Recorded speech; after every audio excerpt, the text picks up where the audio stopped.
What's going on, everyone? Welcome back to the Triple Threat Show. As always, I'm your host, Mara Fatemi.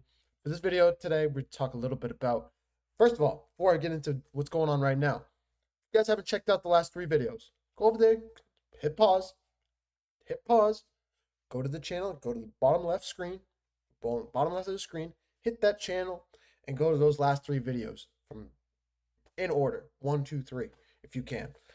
Um, this is pretty much a show. This is the show structure that we're doing today. We're just doing it by segment, videos by segments, and we're probably going to be doing some of these from here on out. So, if you guys want to see how the show went on from first to last, be sure to check that out in the channel below and watch them in order because it'll make a little bit more sense as we go through it. But for this video right now, we're going to talk a little bit about the Boston Celtics. The Boston Celtics. I know I'm wearing the hat.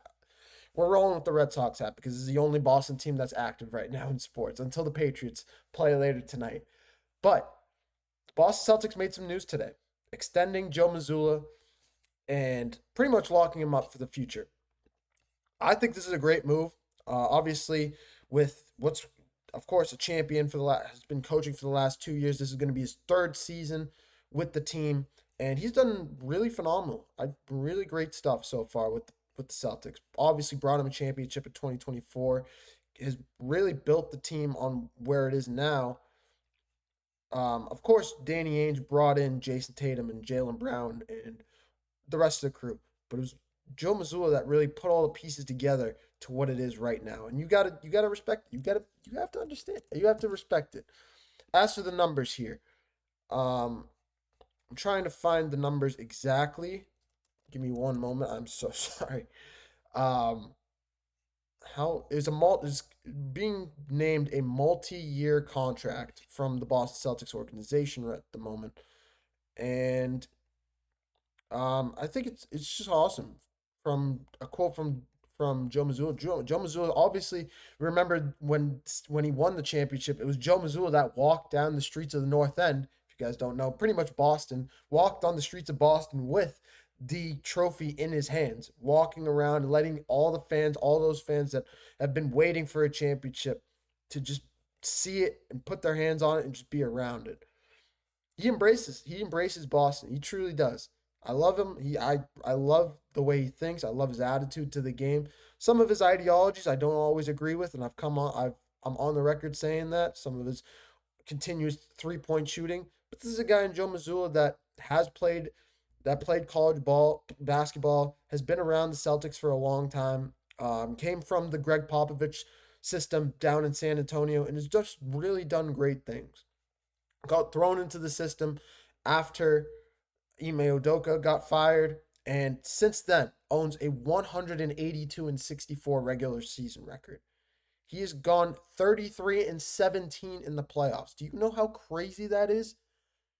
He is over a 700. He has over a 70% win percentage. Over 70% of his games, he's won. A four-time Eastern Conference Coach of the Month award. And honestly, just one of the best head coaches in the league right now. I have nothing else to. There's really nothing you can say against him.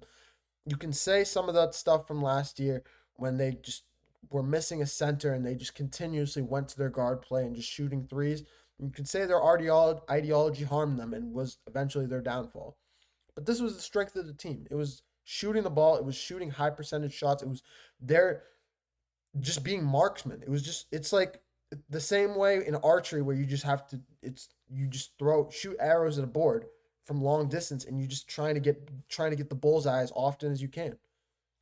I'm saying it's a different concept, but it's a similar concept. Their strength, what they tried to focus on is shooting the three, and they just got cold. On top of that, their best player got hurt in a game where he had over 40 points. Those situations are just tough to deal with. And Jason Tatum, as much as I said right after the situation that Jason Tatum is not going to come back this year in 2026 and play, I take that back. I take that back. Jason Tatum looks, when I see videos of Jason Tatum going 3 steps at a time up the stairs, putting a lot of pressure on that Achilles, when I see him working out and putting in that work to get his body back to athletic form, back to an athlete's form, or conditioning in general, it gives me cause to pause. We might see Jason Tatum again this year. We might see Jason Tatum pull off a Kobe Bryant esque situation.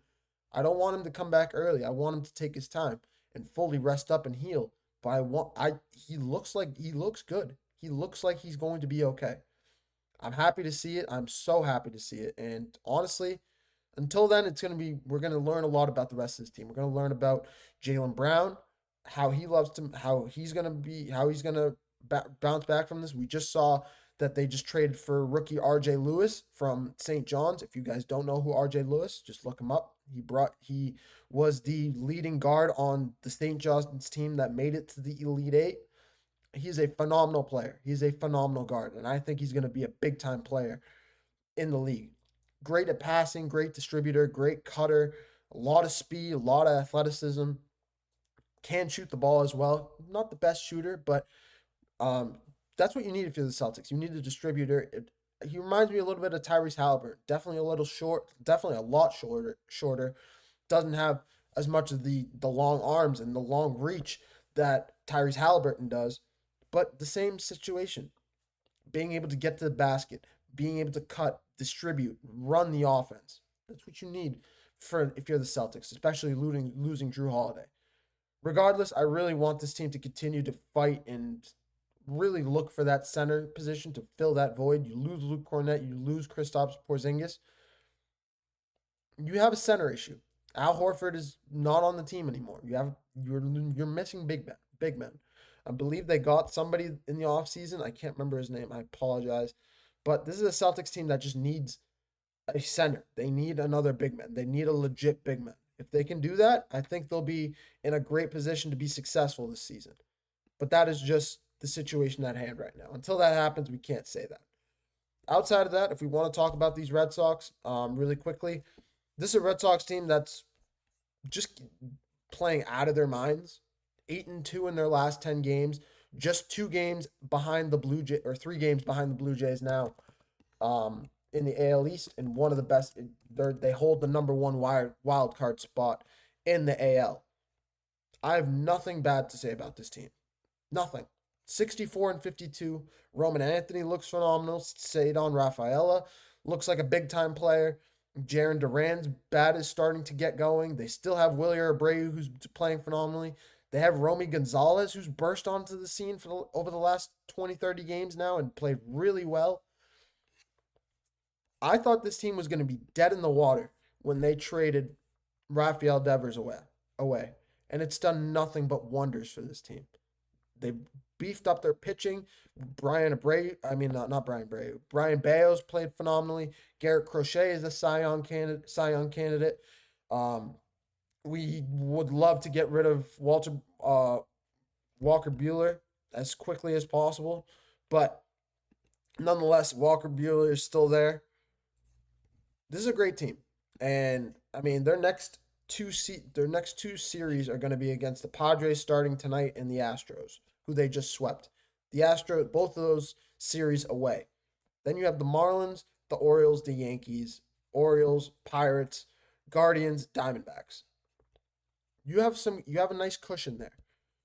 This was the one key issue that I had. This was the key worry that I had with the Red Sox. I thought they had a really tough schedule. They played the Astros earlier. They played the Dodgers. They played the Phillies. They played the Cubs. Who else? They played somebody else as well. They played the Royals.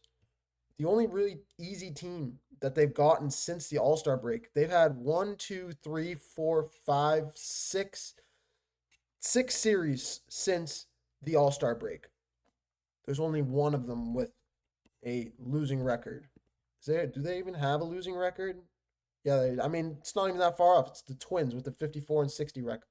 That's been their easiest schedule. That's been their easiest team. And honestly, they've been turning it around ever since the Dodgers series. Ever since that Dodgers series, they've really just put their foot on the gas and have just not looked back. I think they're like, I don't know exactly the number. They're like 10-3 in their last 13 or something crazy. And they have developed a nice cushion over the Yankees and trying to catch up to the Blue Jays. I don't think that's going to happen. We'll see how this all plays out over the next couple weeks. The Blue Jays do have some tough scheduling coming up soon. But this is a Red Sox team that I'm really excited for, and it starts tonight. They play the Padres tonight at 9 o'clock, and we'll be right here back on Monday to review on just recap how everything's gone. But that's my Red Sox update. First wild card spot sitting at 64-52, 4 games back on the Blue Jays, 2.5 over the Yankees.